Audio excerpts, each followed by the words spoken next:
Hello అండి, అందరికీ నమస్కారం. ఎలా ఉన్నారు అందరూ? ఈరోజు మీకు నేను plain blouse back part stitch చేస్తూ నా ఎక్స్పీరియన్స్ ఒకటి మీకు షేర్ చేస్తానండి. Very very bad experience.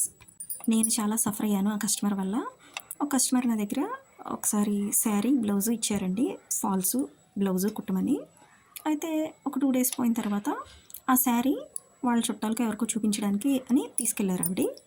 తీసుకెళ్ళి నాకు రిటర్న్ ఇవ్వలేదండి. రిటర్న్ ఇవ్వకుండా 1 వీక్ పోయిన తర్వాత ఏమండి కుట్టారా అని అడిగితే, శారీ మీ దగ్గర ఉంది కదండి అన్నాను నేను. అంటే లేదండి నేను పంపించేశాను అని చెప్పి అరగంట సేపు వాదించిందండి ఆవిడ. నా దగ్గర శారీ లేదు, అది నాకు తెలుసు. అయినా కూడా ఆవిడ దబాయిస్తుంటే నా దగ్గర ఉందేమో అనుకునే స్టేజ్కి వచ్చేసాను నేను, మైండ్ ఖరాబ్ అయిపోయి.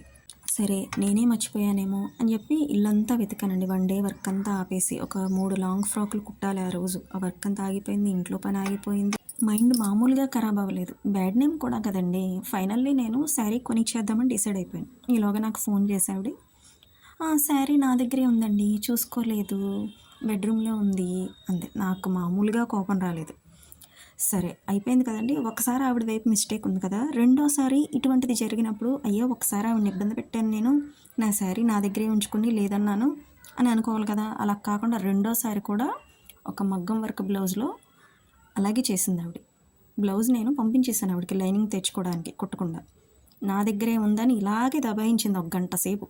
అంటే ఎవరికి వాళ్ళు వాళ్ళని కరెక్ట్ అనుకుంటారండి, వాళ్ళు కరెక్ట్ కాకపోయినా. ఇటువంటి వాళ్ళ వల్ల ఎలా ఉంటుందంటే, వీళ్ళ మైండ్ సెట్ ఏంటంటే, ఇప్పుడు ఒక కుక్క ఉందనుకోండి, దాన్ని చూపించి కాదు మేక అని 10 మందిని తీసుకొచ్చి కూడా దాన్ని మేక అనిపించాలని ట్రై చేస్తారు మన చేత.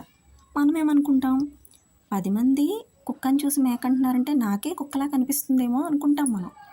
సో ఎప్పుడు కూడా నేను చెప్పేది ఏంటంటే, మన కాన్ఫిడెంట్ లెవెల్స్ని తగ్గించుకోకూడదండి ఇటువంటి వాళ్ళ వల్ల. ఏం చేయాలంటే వీళ్ళని దూరంగా పెట్టాలి. ఆవిడ డబ్బులు కూడా నాకు కరెక్ట్గా ఇచ్చేది కాదు. కరెక్ట్గా ఇవ్వకుండా అసలు నేను ఎప్పుడైనా ఆపానండి, అసలు నేను ఎప్పుడైనా వంకలు పెట్టానండి, ఈ మాటలు వినలేక మీరు నాకు ఎప్పుడు కరెక్ట్గా ఇవ్వలేదండి, గట్టిగా ఒక 2 సార్లు ఇచ్చి ఉంటారు, ఆ 2 సార్లు కూడా డేట్లతో సహా చెప్తాను నేను అంటే నోరు మూసింది ఆవిడ. ఆ తర్వాత నుంచి నేను ఆవిడకి స్టిచ్ చేయలేదండి.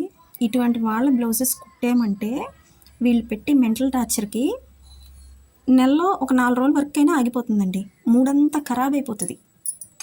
ఇంకొక 2 కస్టమర్లు కూడా ఇలాగే చేశారండి. నాకు ఇంక వాళ్ళని కూడా అలాగే కట్ చేస్తాను. ఎందుకంటే ఇప్పుడు మనకి బ్యాడ్ నేమ్ అండి, వాళ్ళ దగ్గర దొరికింది. ఇంకా సంతోషించాల్సిన విషయం ఏంటంటే ఆవిడ దగ్గర ఉంది అని ఒప్పుకుంది. అయ్యో నేను ఎలాగో లేదని చెప్పాను కదా, లేదు అనేది కంటిన్యూ చేద్దాం అనుకుంటే నేను ఏమైపోయేదాన్ని.